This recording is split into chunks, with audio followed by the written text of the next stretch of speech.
So it seems Erik ten Hag isn't another Glazers puppet. He's changing Manchester United's transfer priorities to his transfer priorities and making sure Man United get the transfers he wants. Erik ten Hag has spoken out in an interview about why he's so happy we signed Eriksen and Martinez, and I'll tell you exactly what he said in just a second. We've also got exclusive information about Erik ten Hag's tour and how he's not letting players do social media things or media things with the club. He just wants them training again, so I don't think he's the Glazers puppet. We will also talk about some information we have on ten Hag's training, the tour and everything, but I want to get into obviously what he's had to say on Eriksen, what he's had to say on Martinez, the ten Hag interview, his thoughts so far.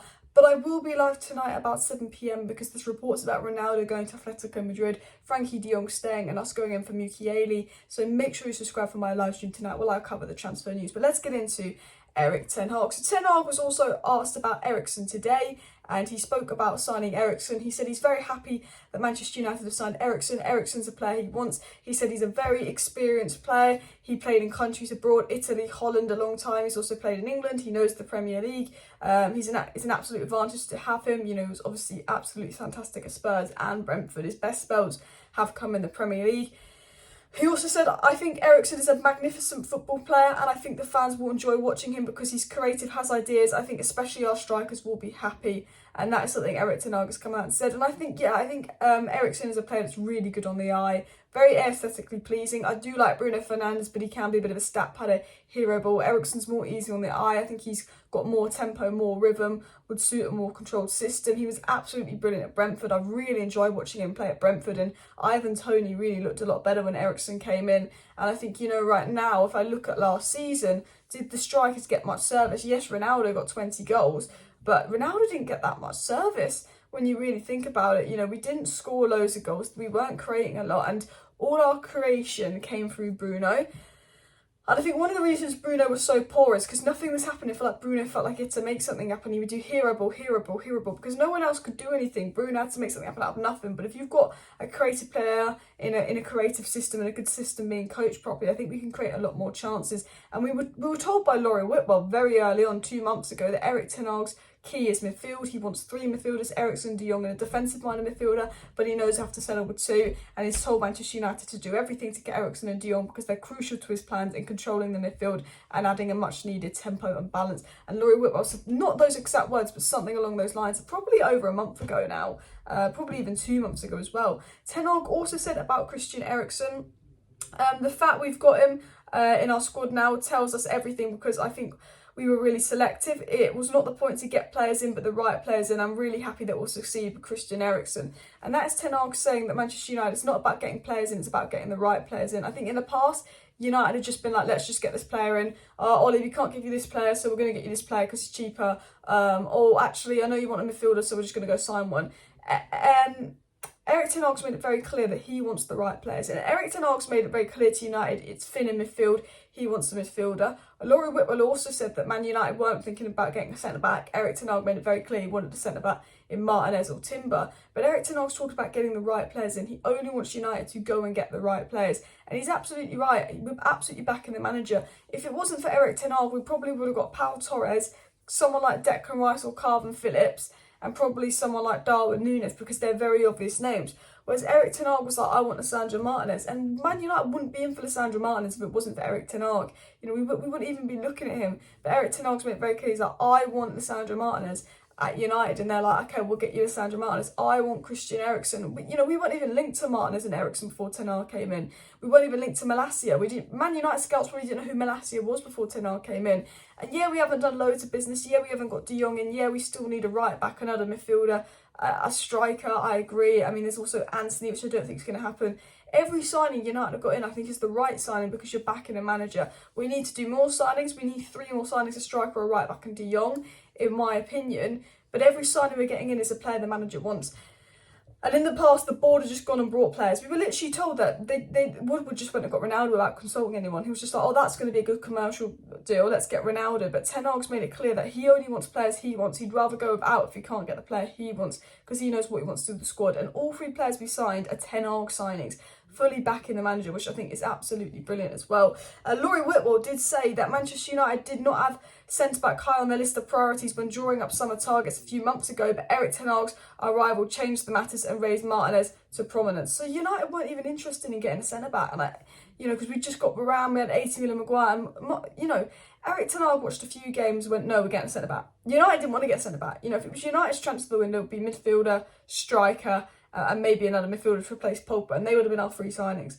But Ten Hag was like, I want a centre-back. Ten Hag was like, I want a left-back. United weren't even looking at left-back as well. Ten Hag, it's not the board choosing who we buy, it's Ten Hag choosing who we buy and what positions we buy in, which is so important. And also, Ten Hag probably watched Maguire and thought, he's the captain.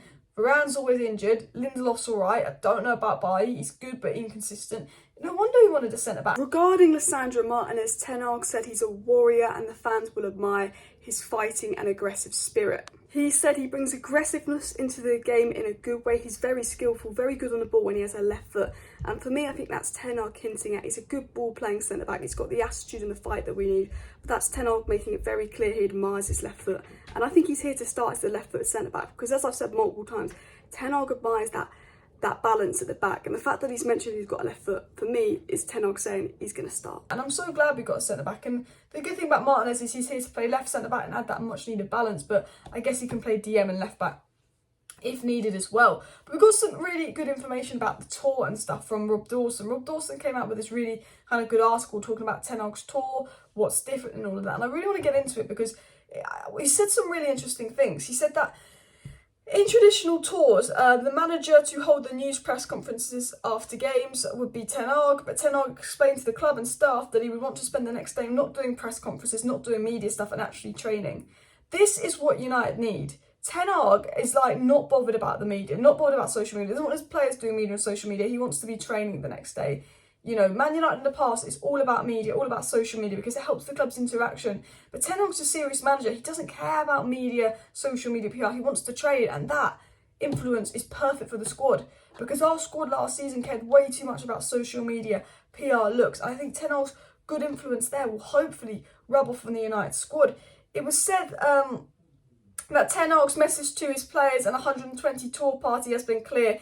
They're here to train and nothing should get in the way of that. You're here to train. You're not here to do social media stuff. You're not here to get TikTok followers.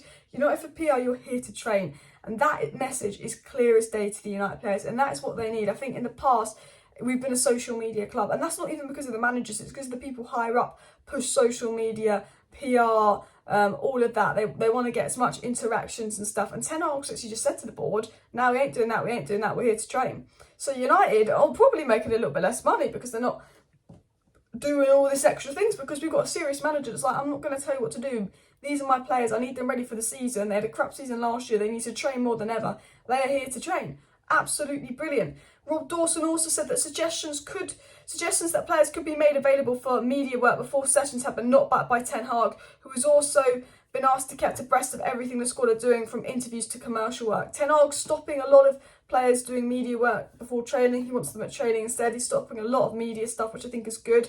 I mean, some of the things our players said in the media last year and some of the leaks that came out, a lot of our players need to be kept away from the media and saying things. And Ten Hag also wants to be aware of what they're doing on social media, what they're saying publicly. Ten Hag's adding that much needed control, but he's not interested in commercial work. He's not interested in getting the players to do commercial work. He is here to train. Apparently, there was an idea that Manchester United players could film on the set of Neighbours, which is an Australian soap opera, just outside Melbourne, and that would have obviously been really good attention and all of that for United, but Ten Hag was again like, no. And I like that Ten Hag is not a Glazer's puppet. This is telling me Ten Hag's not a Glazer's puppet. This is telling me Ten Hag's a serious manager, and we need a serious manager. The squad needs a serious manager. The squad have had the board rubbing PR and social media for them so much that last year it wasn't about playing, it was about looking good on social media. Ten Hag does not care about what we do in the media, does not care about any of that. He just wants us to be here to train and do training. Our focus as a football club has been way too commercialised these last 2 years, way too much off the pitch than on the pitch. And Ten Hag's here to maintain that focus on the pitch, which is something that we massively need. Rob Dawson said most days on tour have involved double sessions, one in the morning and one in the afternoon, and there has even been training the morning before games. I mean, this is what they need. This is tough. This is what they need. They needed a boot camp. They needed a tough awakening. And Ten Hag, you know, we've heard that Ten Hag's trainings are very intense by players. You know, every single player that's come out and said something about Ten Hag has said something positive, which is something we haven't had about a manager in a while, saying it's intense. But when Ten Hag tells you to do something, you can kind of understand it. You can see what Ten Hag's trying to do. His instructions are clear. I think it was Luke Shaw said that if Ten Hag sees you slacking or the standards aren't good enough, he'll make that known. He'll tell you need to do better. Like, Ten Hag's very clear with his message, very strict, very no nonsense. But the players are buying into it. From what we know, the players are buying into it. And I do believe the players are buying into Ten Hag, because the first 2 games of pre-season tour, we look very, very good. We look like we're trying to do what Ten Hag told them, but they said the training has been so intense, so different. But they said he's good at training, that he's easy to understand, he's strict, it's tough, it's hard, it's intense. But the players are really buying into the training sessions as well.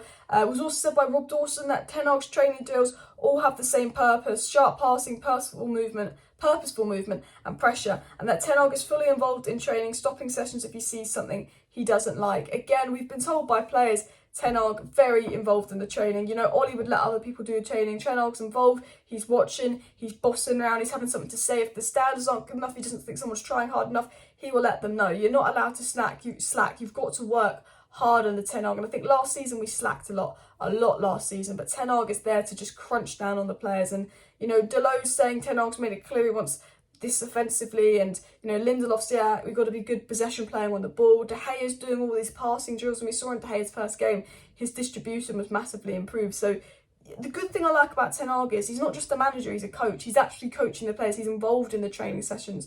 You know, in the past we've had managers, but then different coaches. Ten Hag's coaching is what these players need. It's strict, it's disciplined, it's not media focused, it's not a Glazers puppet, it's full attention on training, work rate, attitude, mentality, which is something this club desperately needs to change. And I'm a big fan of Ten Hag so far. I will be live 7 p.m. tonight with some transfer news, so make sure you smash that like button and subscribe for that. Thanks for tuning in. We'll see you later. Bye.